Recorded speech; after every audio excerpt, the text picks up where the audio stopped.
Ci sono tante news che sono uscite e di cui bisogna parlare sulla MotoGP. Se non l'hai ancora fatto, iscriviti e attiva le notifiche perché ho appena visto che il 73% di voi che guarda i miei video non è iscritto al canale. A voi non costa nulla cliccare su quel pulsantino perché a me fa la differenza e non poco per andare avanti a portare contenuti. Quindi dai, cliccate lì che ci divertiamo. Partiamo dall'attualità perché con la situazione del conflitto in Medio Oriente fra Stati Uniti e Iran è a rischio il GP del Qatar in programma dal 10 al 12 aprile. L'escalation che c'è stata ha portato alla chiusura degli spazi aerei in Iraq, Iran e la parte del Golfo, quindi da un lato è andata anche bene che non ci siano state gare ravvicinate per la MotoGP, perché con lo spostamento di tutta la logistica ci sarebbero stati dei rallentamenti incredibili. Si è mosso il presidente della FIA Ben Sulayem dicendo che la sicurezza è la priorità, quindi se il Qatar, che in MotoGP è tra un mese, è a rischio, bisogna vedere cosa fanno prima in Formula 1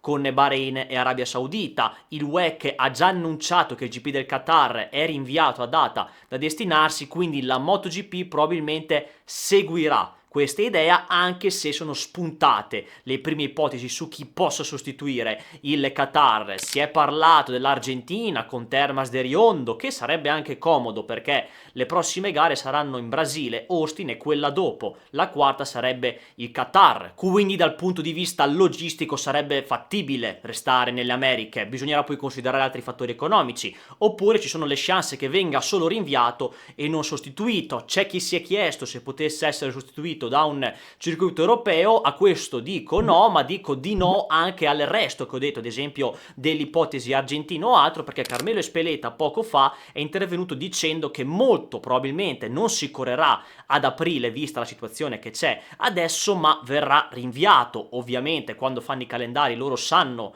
più o meno quando ci sono delle emergenze cosa fare, hanno un piano B e secondo me o viene cancellato oppure viene rinviato a data da destinarsi, come ha fatto il WEC. Sempre stando sul Qatar è intervenuto Carlos Espeleta, il figlio di Carmelo, direttore commerciale della MotoGP, che ha parlato di varie possibilità sul dove iniziare la stagione nel 2027. La Thailandia quindi, da come ha detto, non ha un'esclusiva, diciamo, e quindi c'è una possibilità che si cambi, ma non è detto che si ritorni in Qatar a fare la prima gara, perché il figlio di Carmelo ha specificato che l'inizio per molti stati in quel caso coincide con il periodo del Ramadan e quindi bisogna considerare molte cose se uno si mette a pensare ma perché non fanno più il Qatar a marzo. Ci sono tanti fattori che bisogna considerare, come anche il clima. Ad esempio si va in Thailandia perché c'è un caldo incredibile lì.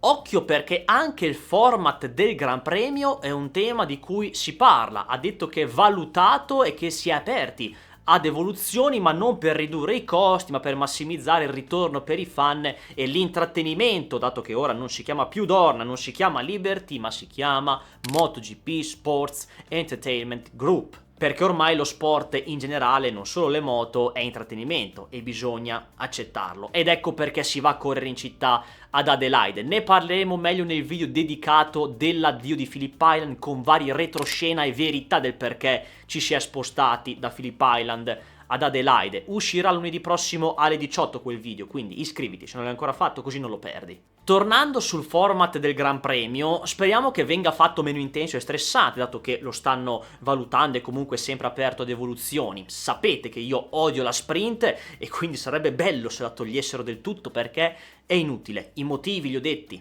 parecchie volte, ma dato che vogliono fare intrattenimento e spettacolo la manterranno sicuramente. Se proprio mi dite che non si può togliere, almeno fate come in Formula 1 che si fa 5-6 volte, così mi va anche bene, un buon compromesso. Una chicca interessante che è venuta fuori è che vorrebbero introdurre il salario minimo per i piloti dal 2027, una cosa che è stata richiesta da loro, a quanto si dice, e che dovrebbe essere una cifra di 500.000 euro, quindi il salario minimo, che rappresenterebbero la parte fissa del contratto, poi alla quale si aggiungerebbero i bonus legati alle vittorie, podi, pole position e piazzamenti in campionato. Questo poi andrebbe a vantaggio dei rookie e dei piloti di medio-bassa classifica, perché i top rider, ma anche comunque piloti medi, oltrepassano già il 1.000.000 di euro, e i piloti che comunque rischiano la vita dovrebbero prendere più soldi, perché secondo me le cifre sotto al 1.000.000 o appena di più sono poche per il lavoro che fanno. Sul tema economico sappiamo che Gunther Steiner ha comprato il team Tech3 con una cordata di investitori, ma è spuntato anche fra questi il nome di Pierre Gasly, il pilota di Alpine della Formula 1, che quindi è uno degli investitori insieme a Steiner nel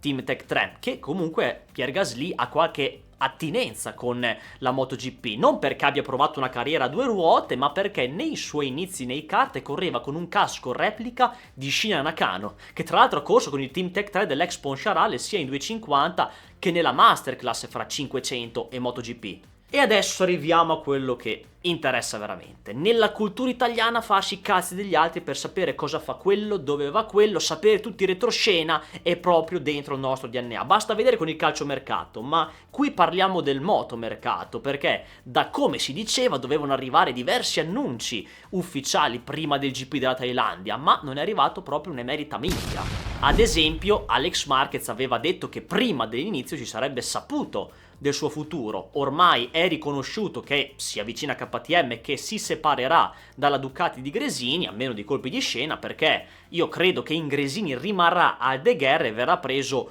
un nuovo pilota, che sia un rookie o un pilota già presente in MotoGP. Secondo me, se Ducati mette sotto contratto un altro pilota, che sia Bulega o Alonso oppure entrambi, potrebbe decidere di piazzare nella seconda sella di Gresini oppure in VR46, quindi ne prende due, ma un posto vacante, se proprio cambiano tutto, ci potrebbe comunque essere per un ipotetico Bastianini. Magari giochiamo un po' con l'effetto domino, che sarebbe una manna dal cielo incredibile rivederlo su una moto competitiva come la Ducati di Gresini. Quindi l'annuncio di Alex Marquez sul suo futuro non è arrivato. Magari ha voluto giocare un po' con quella dichiarazione per destabilizzare qualcuno, per muovere qualcosa, però comunque secondo me il suo futuro è lontano dalla Ducati e credo che sia vicino ad una possibile sella ufficiale, anche per prendere più soldi, dato che anche per lui comunque l'età si fa più in là.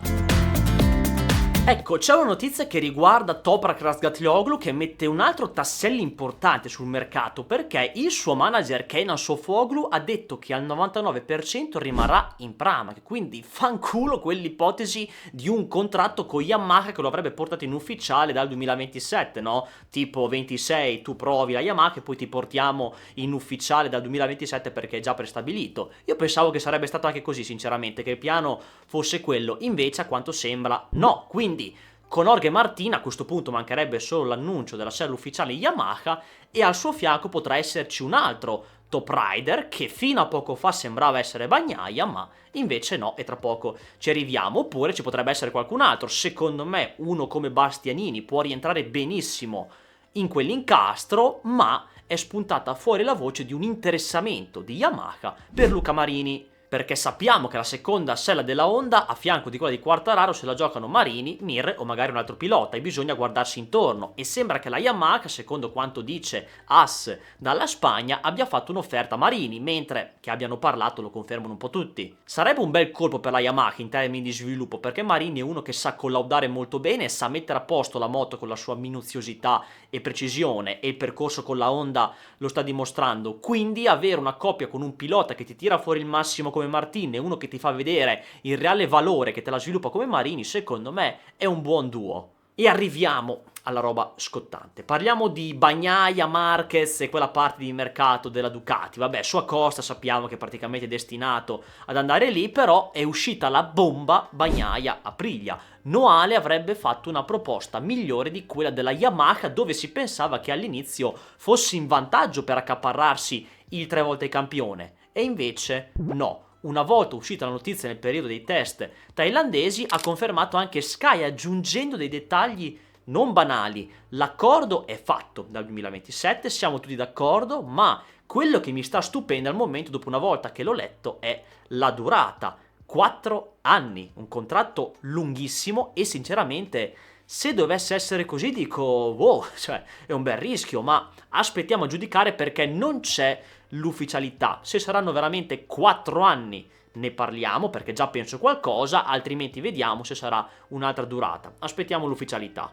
Ci sarebbero tanti giudizi da fare sulla coppia Bagnaia-Aprilia, sia coi suoi pregi che coi suoi difetti, quindi gran potenziale tecnico ma due possibili galli nel pollaio. Ma come ho detto, per parlare a modo dobbiamo aspettare le ufficialità, e al momento in cui registro, di mercoledì 4 marzo, non c'è nulla. Questa situazione dei separati in casa sarà molto curiosa da vedere, e anche sulle motivazioni che avrà un pilota per questa stagione, come ha detto anche Gunther Steiner lo scorso weekend, perché dopo questa situazione di piloti che sanno già che andranno via da una casa nel 2027 che dovranno farci una stagione tutta insieme, bisognerà secondo me anche cercare di capire come correrà un determinato pilota a livello psicologico una volta che si sarà messo a posto, e su questo discorso bisognerà a questo punto anche aprire una finestra di mercato come nel calcio, in cui i contratti vengono depositati da una data di inizio ad una data di fine. Poi le trattative sotto traccia ci sono sempre ed è legittimo guardarsi intorno, quelle non sono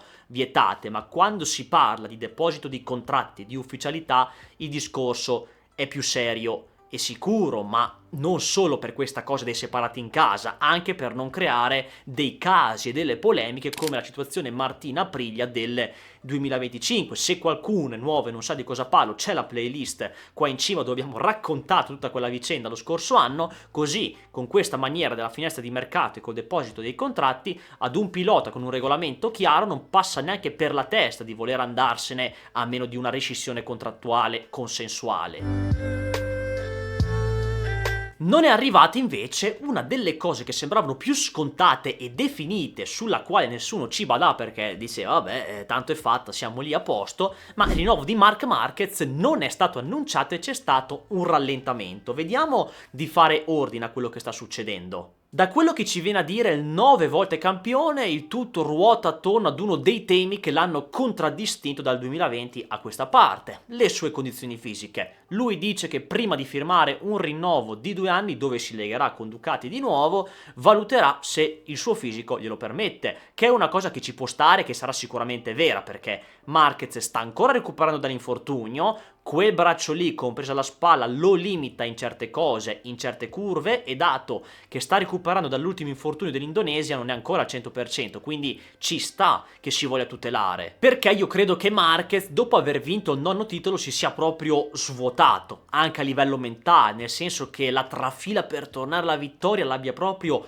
estenuato anche a livello di testa, e infatti se non si fosse infortunato secondo me avrebbe proprio corso in una maniera scialla, tranquilla le ultime gare del mondiale, dico, cioè proprio per riposarsi, fra virgolette, non rischiare nulla. È arrivato quell'infortunio e quindi una nuova prova della vita, diciamo, dove ha scelto questa volta di essere prudente dopo la follia di Jerez del 2020 e di recuperare con calma, cosa che ha dato i suoi frutti, perché un Marquez non al 100%, sia fisicamente che con la moto a livello tecnico, in Thailandia ha comunque alzato il livello della Ducati portandola davanti. Quindi il tema delle condizioni fisiche può essere un gancio anche per dire che Marquez, sempre sul fatto che magari sia un po' consumato dopo la grande prova del 2025, possa pensare anche che la sua carriera non sarà così tanto lunga. Io credo che ha un massimo di 3 anni, non di più. Probabilmente vorrà vincere il 10° titolo e io ho una mia idea, che se quest'anno potrebbe vincere il titolo pensa anche di ritirarsi a fine stagione, salvaguardando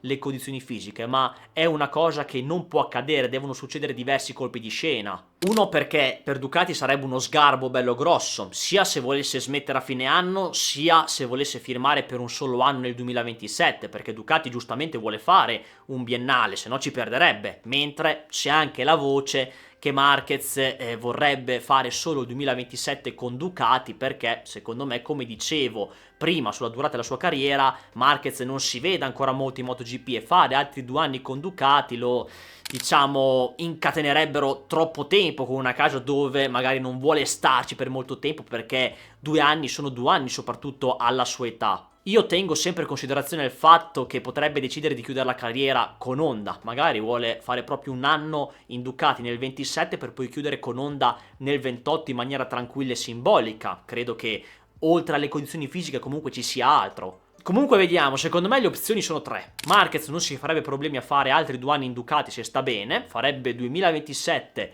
e 2028, e lì bisogna vedere se nel 28 si ritira o va da un'altra parte dopo, tipo in Honda nel 2029 per chiudere definitivamente, oppure prende l'ipotesi di un rinnovo 1+1, che però secondo me è difficile perché la Ducati non so se lo permetterebbe a livello di progetto ed economia, quindi 2027 in Ducati, 2028 in un'altra squadra dove poi smette, quindi secondo me questo è un po' più difficile, come è più difficile che firma per un solo anno e poi a fine 2027 si ritira. Fatemi sapere la vostra ragazzi nei commenti su tutto quello di cui abbiamo parlato e quello che vi aspettate dal mercato nelle prossime settimane. Ricordatevi di iscrivervi e attivare la campanella delle notifiche, che così ci vediamo presto per un altro video.